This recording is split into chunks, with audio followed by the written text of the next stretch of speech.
Students, chapter 5 हमने start किया हुआ था। चैप्टर 5 का आज हम लेक्चर नंबर 6 करेंगे, जिसके अंदर हम 5.3 एक्सरसाइज को डिस्कस करेंगे। 5.3 एक्सरसाइज को डिस्कस करने से पहले हम कुछ डेफिनेशन करते हैं। ऑब्जेक्टिव फंक्शन हमारे पास है। ऑब्जेक्टिव फंक्शन कैसे कहते हैं? A function which is maximised which is to maximized or minimized is called objective function.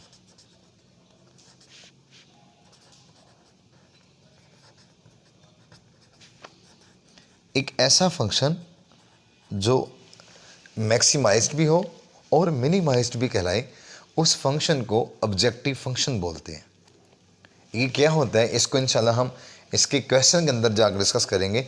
Next one है ऑप्टिमल सॉल्यूशन।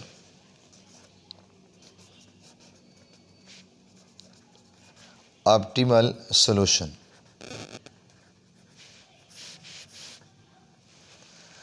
ऑप्टिमल सॉल्यूशन किसे कहते हैं? The feasible solution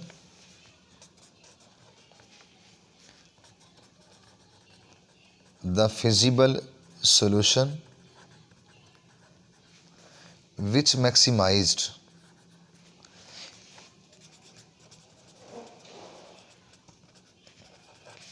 or minimized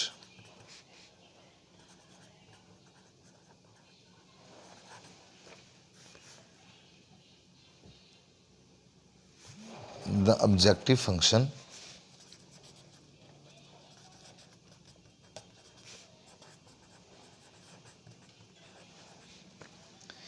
is called optimal solution.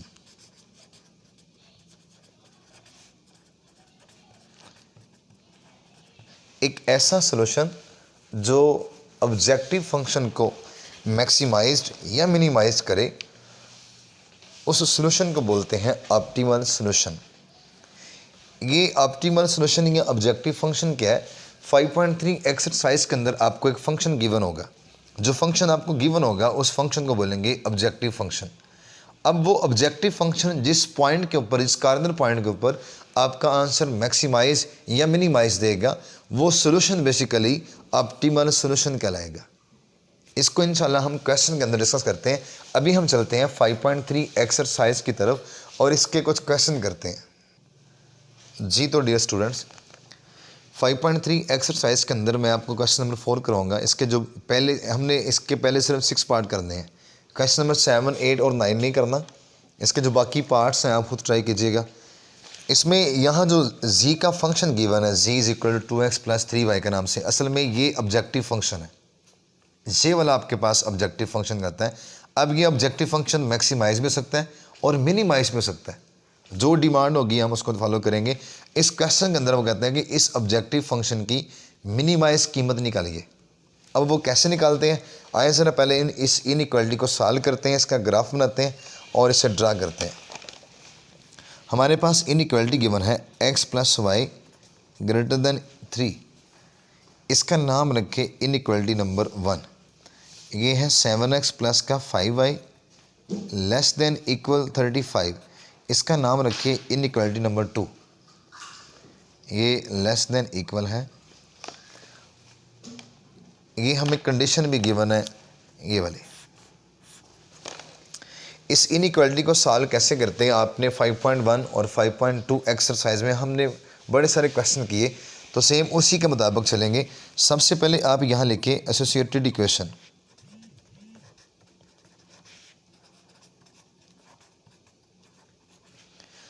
जी तो dear students, इस inequality को आप associate करें equality के साथ। इसका नाम रखिए इक्वेशन नंबर 3 और यहाँ आ जाएगा 7x + 5y = 35। इसका नाम रखिए इक्वेशन नंबर 4। यहाँ आप सबसे पहले x इंटरसेप्ट करें। x इंटरसेप्ट, तो डियर स्टूडेंट्स x इंटरसेप्ट के अंदर y आपके पास 0 के इक्वल होता है। इन्हीं दोनों इक्वेशंस के अंदर आप y की जगह पे 0 पुट करें। यहाँ आ जाएगा x plus 0 is equal to 3, तो x मेरे पास 3 आ जाएगा। आपके पास पॉइंट बनेगा 3,0। इस पॉइंट का नाम रख लें आप a। अब इस इक्वेशन की बारी 7x प्लस 5 इंटू 0 35, और 7x आ जाएगा 35 के इक्वल, x आ जाएगा 5 के इक्वल, तो पॉइंट आपके पास बन जाएगा 5,0। इस पॉइंट का नाम रख लें b। अब आप करेंगे y इंटरसेप्ट।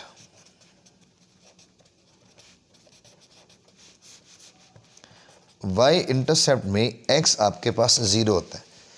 इक्वेशन नंबर 3 और इक्वेशन नंबर 4 के अंदर आप x की जगह पे 0 पुट करें।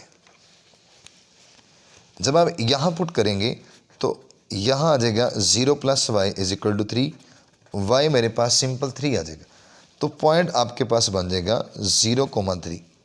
इस पॉइंट का नाम a है, तो इसका नाम आप a प्राइम रख लें। अब इस इक्वेशन की बारी, इस इक्वेशन के अंदर भी आप x की जगह पे 0 पुट करें। 5y 35 के इक्वल, और y आपके पास 7 आ जाएगा, तो यहाँ से पॉइंट आ जाएगा 0,7। ये इस पॉइंट का नाम b है, तो इसका नाम आप b प्राइम रख लें। पॉइंट्स निकालने के बाद आपने इसका टेस्ट पॉइंट चेक करना होता है, तो टेस्ट पॉइंट के लिए आप ओरिजिन का पॉइंट चूज करते हैं। ओरिजिन के अलावा भी आप कोई भी पॉइंट चूज कर सकते हैं, लेकिन ओरिजिन का पॉइंट चूज इसलिए करते हैं ताकि ये आसानी के साथ हल हो जाए और इसका सलूशन आप आसानी के साथ निकाल सको। आप पुट करें x को भी 0 और y को भी 0। किसके अंदर बोला? 1 एंड 2। इनइक्वालिटी नंबर 1 और इनइक्वालिटी नंबर 2 में यहाँ पुट करें। जब आप 1 में पुट करेंगे तो ये आ जाएगा 0 plus 0 greater than 3। 0 greater than 3, ये बात आपके पास फॉल्स है। अब दूसरी इनइक्वालिटी के अंदर आप पुट कीजिए, यहाँ आ जाएगा 7 इंटू 0 प्लस का 5 इंटू 0 लेस देन 35। ये सारा 0 हो जाएगा, 0 35 के लेस देन है, ये बात ट्रू है। अब हम चलते हैं डियर स्टूडेंट्स इसके ग्राफ की तरफ। जी डियर स्टूडेंट्स, पहली लाइन के जो मेरे पास पॉइंट थे वो ये थे, एक का नाम a था, एक का नाम a प्राइम है। इसी तरह जो दूसरी मेरे पास लाइन थी उसके पॉइंट थे, एक का नाम b और एक का नाम b प्राइम। ज़रा इसको ड्रा करते हैं। पहले को ये है 3,0, तो 3,0 मेरे पास ये पॉइंट बनता है। ये पॉइंट है जनाब a 3,0। इसी लाइन का जो दूसरा पॉइंट है a प्राइम 0,3, तो वो पॉइंट मेरे पास ये है, इसका नाम था a प्राइम 0,3। अब इन दोनों पॉइंट्स को स्केल के साथ आपस में ज्वाइन कर दें।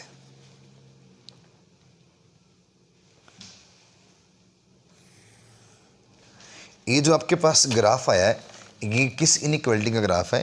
ये इनइक्वालिटी नंबर 1 का ग्राफ है, ये 1 की लाइन है।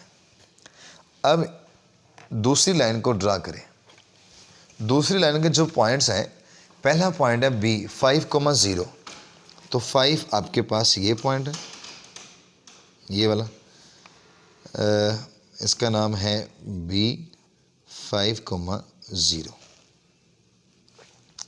अब इसी लाइन का जो दूसरा पॉइंट है 0,7, वो ये है b प्राइम 0,7। इन दोनों पॉइंट्स को आपस में ज्वाइन करें।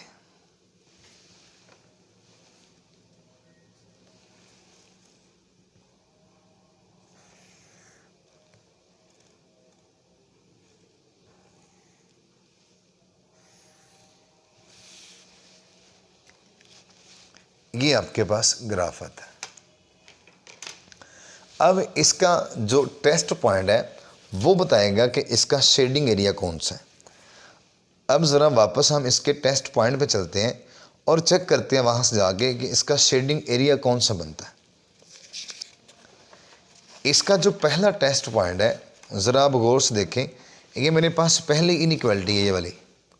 इस पहली इनइक्वालिटी का जो टेस्ट आया था वो फॉल्स था। इसका मतलब पहली इनइक्वालिटी का जो ग्राफ बनेगा वो ओरिजिन के अपोजिट बनेगा। और जो दूसरी इनइक्वालिटी है, ये जो दूसरी इनइक्वालिटी है, इसका जो टेस्ट पॉइंट आया था वो ट्रू है। मतलब दूसरी जो लाइन है उसका ग्राफ बनेगा ओरिजिन की तरफ।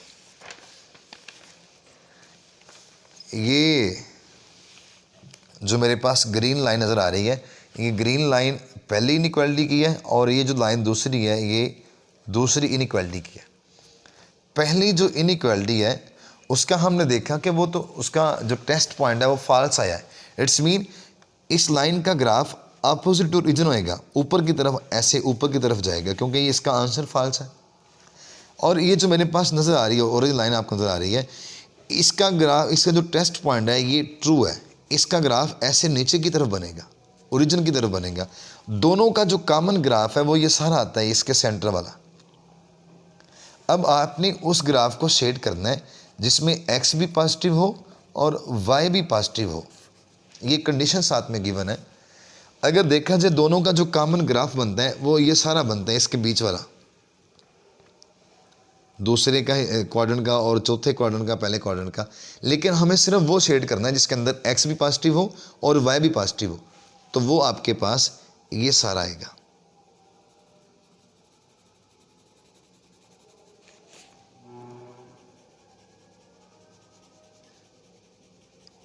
ये जो सेंटर का मैं जिसको शेड कर रहा हूँ, ये सारे का सारा आपके पास सॉल्यूशन आएगा। इसको बोलते हैं फिजिबल रीजन।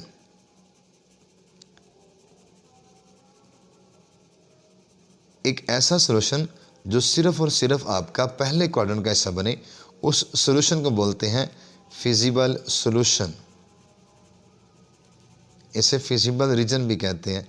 एक ऐसा रीजन जो जस्ट पहले क्वाड्रेंट का हिस्सा बने।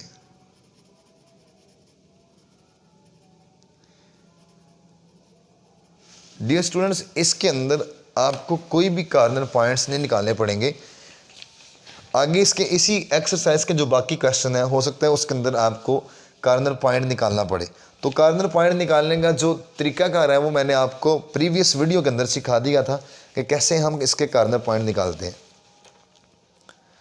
तो यहाँ जो हमें कार्नर पॉइंट्स गिवन है, ज़रा वो देख लें।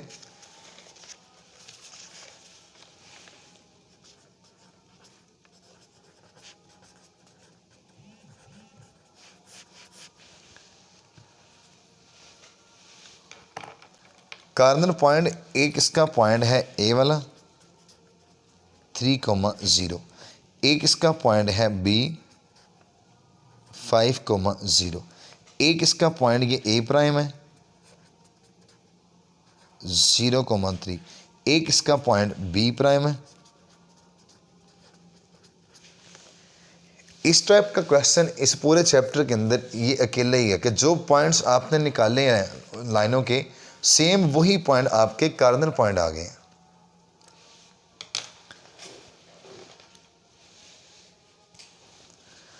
अब हम इसका निकालेंगे मिनिमाइज सॉल्यूशन। उसके लिए तरीकाकार कुछ इस तरह से है कि जो आपको ऑब्जेक्टिव फंक्शन गिवन है,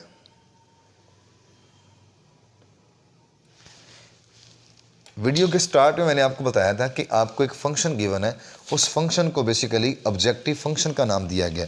यहाँ आ जाएंगे आपके पास कार्नर पॉइंट्स और यहाँ आपके पास वो ऑब्जेक्टिव फंक्शन आ जाएगा।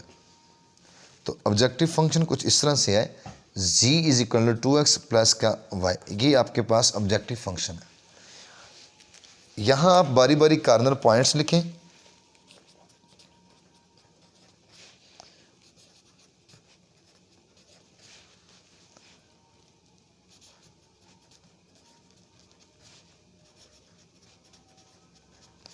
इन कार्नर पॉइंट्स को आप इसके अंदर रिप्लेस करें, x और y की जगह पे इसकी कीमत लगाएं जी। इसमें आप x की जगह पे 3 लिखें और y की जगह पे 0 लिखें। कुल मिला के इसका आंसर आएगा 6। इसी तरह इस कीमत को भी यहाँ लिखिए, यह जगह 2 × 5 और y 0 है, इसका आंसर आएगा 10। अब इसकी बारी, ये आ जाएगा 2 इंटू 0 प्लस का 3, इसका आंसर आ जाएगा 3। अब इसकी बारी, ये आ जाएगा 2 इंटू 0 प्लस का 7, यहाँ मेरे पास 7। इस क्वेश्चन के अंदर उसने डिमांड की थी कि आप इसका मिनिमाइज आंसर निकालेंगे, मिनिमाइज सोल्यूशन निकालेंगे। तो इसके अंदर सबसे जो छोटा इसका आंसर आया है इन कार्नर पॉइंट्स का, वो बड़ा कौन सा आया है? वो एग्जैक्टली 3 के इक्वल आया है। तो यही इसका आंसर है, यही इसका मिनिमाइज आंसर है। यहाँ लिखेंगे नो मिनिमाइज्ड सॉल्यूशन इज, जो मिनिमाइज सॉल्यूशन है वो आपके पास 3 है। और ये किस पॉइंट के ऊपर आया भला? ये पॉइंट आया है ए प्राइम के ऊपर, जो कि 0,3। तो इसी वीडियो के स्टार्ट के अंदर मैंने आपको बताया था ऑब्जेक्टिव फंक्शन का और ऑप्टिमल सॉल्यूशन का। ये जो आपके पास फंक्शन है, देखिए कई पॉइंट्स के ऊपर ये मैक्सिमाइज हो रहा है, कई पॉइंट्स के ऊपर ये मिनिमाइज हो रहा है। तो एक ऐसा फंक्शन जो मैक्सिमाइज्ड भी हो और मिनिमाइज्ड भी हो, उस फंक्शन को बोलते हैं ऑब्जेक्टिव फंक्शन। अब इस ऑब्जेक्टिव फंक्शन के अंदर ऑप्टिमल सॉल्यूशन छुपा है। आपको डिमांड ये थी कि आप इसका मिनिमाइज आंसर निकाल लो। तो मिनिमाइज जो आपने सॉल्यूशन निकालना है, ये 3 बेसिकली ऑप्टिमल सॉल्यूशन कहलाता है जी। तो डियर स्टूडेंट्स, इसी एक्सरसाइज के आपके जो बाकी रिमेनिंग क्वेश्चन है आपने खुद ट्राई करनी है, और इसकी जो एग्जाम्पल नंबर स्पेशली ये 247 पेज के ऊपर इसकी एग्जाम्पल नंबर है, वो आपने लाजमी ट्राई करनी है। और 244 पेज के ऊपर, 244 पेज के ऊपर इसकी पेज मैं यहाँ लिख लेता हूँ, पेज नंबर 244 है, इसके ऊपर एग्जाम्पल है। ये एग्जाम्पल बहुत इंपॉर्टेंट है। चैप्टर 5 में से आपका जो पेपर बोर्ड में आता है 5.3 एक्सरसाइज में से आपका लॉन्ग क्वेश्चन आने के ज़्यादा चांस है, और इसमें से 3 शॉर्ट क्वेश्चन आते हैं, 1 लॉन्ग क्वेश्चन आता है। 6, 5, 11 और 2 इसमें से MCQs आते हैं। 13 या 14 के करीब इसमें से पेपर आता है चैप्टर 5 में से। आप इसके नोट्स बनाएं और इसको अच्छे तरीके से प्रिपेयर करें। इंशाल्लाह नेक्स्ट वीडियो के अंदर हम चैप्टर नंबर 7 को स्टार्ट करेंगे।